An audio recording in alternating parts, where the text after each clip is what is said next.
Show में साथ देने का शुक्रिया। सेठी साहब, सिविल नाफरमानी की तहरीक कॉल अपनी जगह बरकरार है और यौम शुहदा कल पाकिस्तान तहरीक इंसाफ मनाने जा रही है। 15 दिसंबर 2024 दोपहर 1 बजे हयाताबाद पेशावर में इसका ऐलान किया गया है।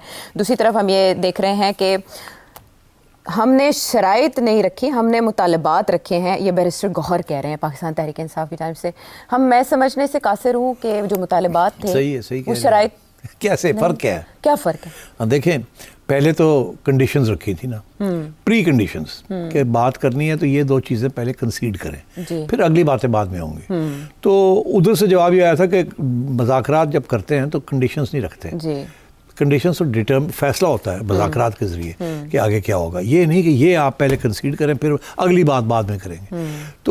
तो मेरा ख्याल है इन्होंने देखा कि वो कंडीशनल अप्रोच जो थी वो तो नहीं चल रही, तो इसलिए अब अपना बयानिया बदल दिया है। अब क्या कह रहे हैं कि अब हम डिमांड्स रखेंगे। हाँ जी, हमारे मुतालबात हैं, हमने शराइत नहीं रखी। तो मुतालबात तो डिस्कस होते हैं ना जी, मुज़ाकरात होते हैं तो डिस्कस होते हैं। एग्जैक्टली, मुज़ाकरात होंगे तो मुतालबात जो है ना वो भी डिस्कस होंगे, मगर कंडीशंस तो डिस्कस ही नहीं होती ना। ये फ़र्क होता है। तो इसका मतलब अगर चेंज कर लिया पीटीआई ने तो हुकूमत आ जाएगी मुज़ाकरात के लिए। अच्छा, अब ये है कि चेंज तो कर लिया, मगर बात ये है कि क्या ये इमरान खान की अप्रूवल के साथ हुआ है या नहीं।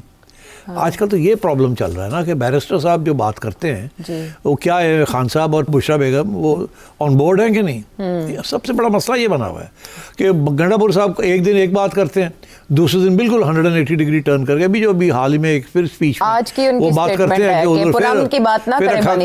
कहते हैं हम अगली बार ऐसी बंदूका लेके आएंगे। अच्छा, तो ये अब बात यह है कि ये एक तरफ इस्टेब्लिशमेंट को खुश करते हैं, दूसरी तरफ इमरान खान को खुश करते हैं। एक स्पीच के अंदर इस्टेब्लिशमेंट थे सॉफ्ट और दूसरी तरफ इमरान खान के बेसिस के ऊपर हार्ड। तो ये this is part of the politics. अच्छा, इसी तरीके के साथ ये जो सारी गेम चल रही है ना इस वक्त कि जी मुज़ाकरात और कंडीशनल और ये वो सारा, ये भी वही है।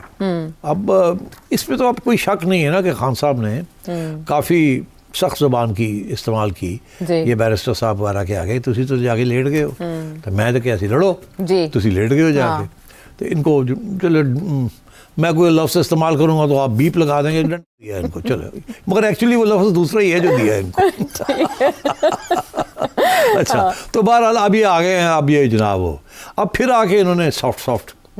तो बात यह है कि उधर से ख्वाजा आसिफ कह रहे हैं कि असी तो गल ही नहीं करनी, इन्होंने असी की गल करनी। उधर राना सनाउल्लाह कह रहे हैं नहीं गल होनी चाहिए। हाँ जी, ठीक है ना। तो उधर से भी दो चल रही। ये दिस इज डिलिबरेट। ये सियासतदान कोई चीज़ दरवाज़ा कोई बंद नहीं करते। अच्छा, कभी खिड़की खोलते हैं, कभी खिड़की बंद कर देते हैं, कभी दरवाज़ा खोलते हैं, कभी दरवाज़ा बंद कर देते हैं। ये दिस इज पॉलिटिक्स। और ये इसलिए किया जाता है अपने ऑप्शंस रखने के लिए। अच्छा। ताकि खिसल ना हो, कहीं से तो खिसल जाए, कभी चीज़ के ऊपर अड़ना हो तो वहाँ अड़ जाए, कभी बैक ट्रैक करना हो, यू टर्न करनी हो तो कोई ना कोई सहारा तो होना चाहिए। So this is what's going on. अच्छा, तो ये इस वक्त कमज़ोर हैं। PTI is in a weak wicket, government is feeling strong after this. अब तो वीकनेस के ऊपर फिर आप क्या करेंगे? जो पहला यू टर्न तो हो ही गया ना, फ्रॉम कंडीशंस टू डिमांड्स। दूसरा ये कि अब बात किससे करेंगे? बात एस्टैब्लिशमेंट तो उन्होंने तो इनके साथ बात करनी नहीं है।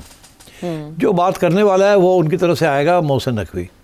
अच्छा, हमें लगा शहबाज शरीफ साहब से होगी। शहबाज शरीफ साहब से कोई बात नहीं होनी। अच्छा, शहबाज शरीफ साहब इज नॉट इंटरेस्टेड। मैं कहा जी मोहसिन साहब तुसी अपना करो, जो कहोगे असी कर लांगे, तुम जाके करो।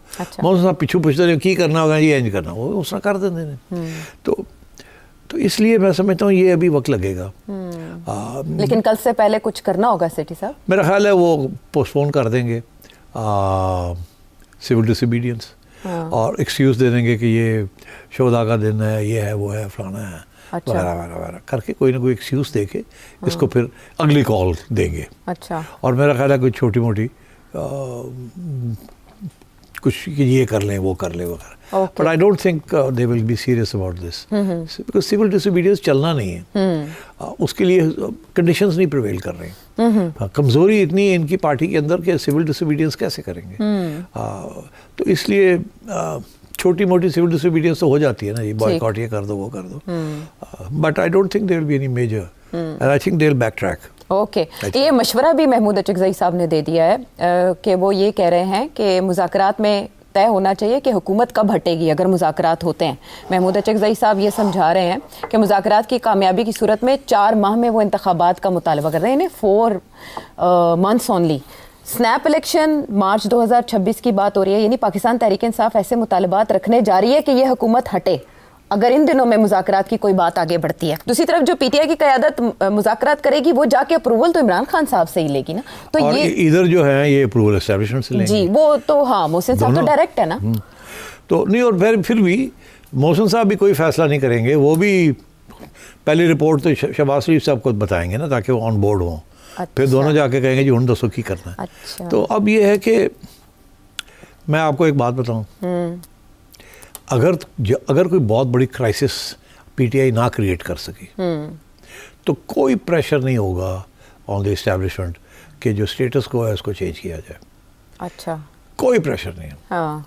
अलबत्ता अगर पीटीआई कोई प्रेशर माउंट कर सकती है, फॉर एग्जांपल डोनाल्ड ट्रंप, वो भी वाइल्ड कार्ड है ना इस वक्त।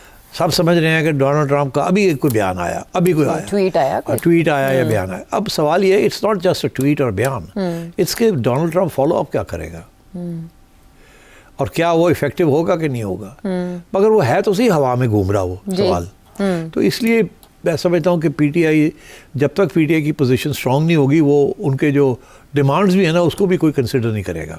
But let's assume for the sake of argument, अच्छा, कि गोइंग फॉरवर्ड अमेरिका की तरफ से, यूरोपियन मुल्कों की तरफ से ये आ जाए कि यार वो इलेक्शन की तरफ जाए आप। अब इकोनॉमी स्टेबल हो गई है, एक साल और जो चाहिए आपको, वो 26 की बात हो रही है जी, मार्च 2026। अच्छा, तो अब ये बताएं जेन्युइन इलेक्शन जो है तो 5 साल के बाद होनी थी, वो कब होनी थी? 2029। ठीक, 29 में। तो ये अब कह रहे हैं 26 में जी। वो अगर आगे से आपको जवाब मिलता है कि 28 में कर लेते हैं, फिर क्या होगा? फिर एक साल गुजर जाएगा लड़ाई झगड़े होते हुए। कम से कम 6 महीने तो लगेंगे ना।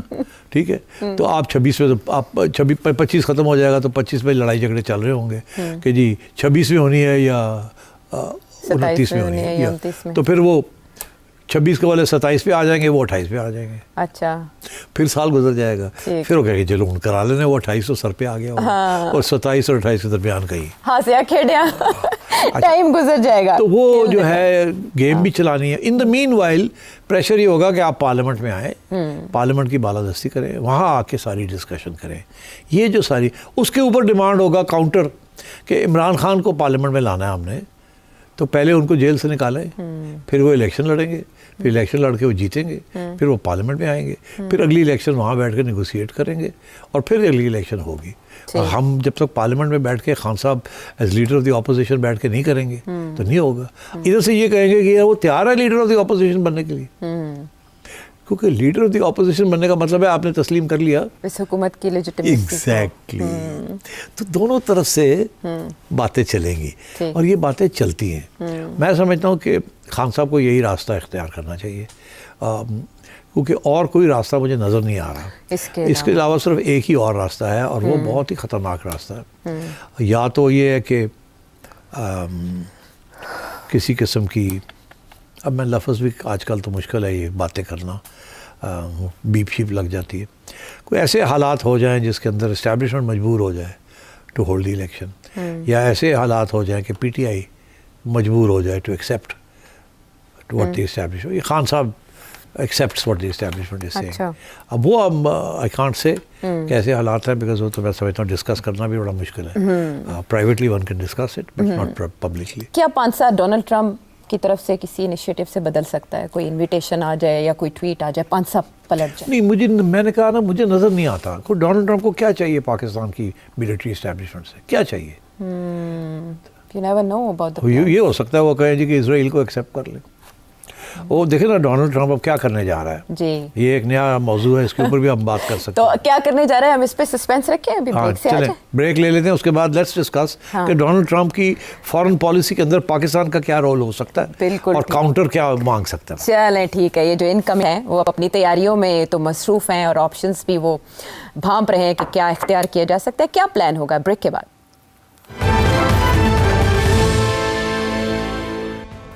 Welcome back to the show. Sir साहब, बाकी आप सही कह रहे थे कि उनके प्लान्स क्या हैं, क्योंकि उनके जो नुमाइंदे हैं उन्होंने जो मुकर्रर करने हैं और मिडिल ईस्ट के लिए उन्होंने बड़ी बड़ी मुलाकातें शुरू कर दी उधर। तो क्या अज़ाइम है उनके और उसमें कौन कौन आ सकता है? बड़ा क्लियर है जी कि अब डोनाल्ड ट्रंप की पॉलिसी क्या होगी। इसराइल ने और अमेरिकन डेमोक्रेटिक एडमिनिस्ट्रेशन ने ग्राउंड वर्क तो तैयार करके तो खड़ा कर दिया। अब middle east is in turmoil, और मिडिल ईस्ट में ईरान का पावर इज़ रिट्रीटिंग, ठीक, Israel and American power is increasing. ये जो सारे लोग शुरू हो गए हैं जाने, कहाँ जा रहे हैं?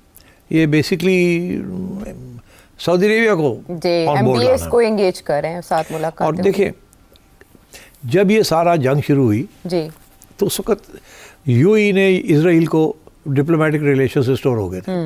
ये जो एब्राहम अकॉर्ड्स है ना, जो कि 2020 में हुए, उस वक्त डोनाल्ड ट्रंप समझता बहुत बड़ा तीर मारा है और उसको नोबेल प्राइज़ मिलना चाहिए।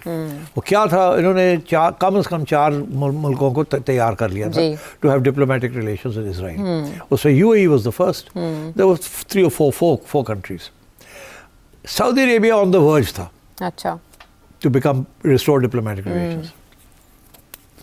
और ये हमास वाला और हिजबुल्लाह वाला मामला शुरू हो गया और रुक गया सब कुछ। अब वो उनको एलिमिनेट कर दिया है वो प्रॉब्लम को, अब वापस जा रहे हैं सऊदी अरेबिया को कहने कि let's get on with it. Okay. और अब सऊदी अरेबिया जो है इज इन ट्रबल, बिकॉज वो जो जिनको ये सपोर्ट कर रहे थे वो तो उड़ा दिए ना उनको, तो अब सऊदी अरेबिया क्या करेगा?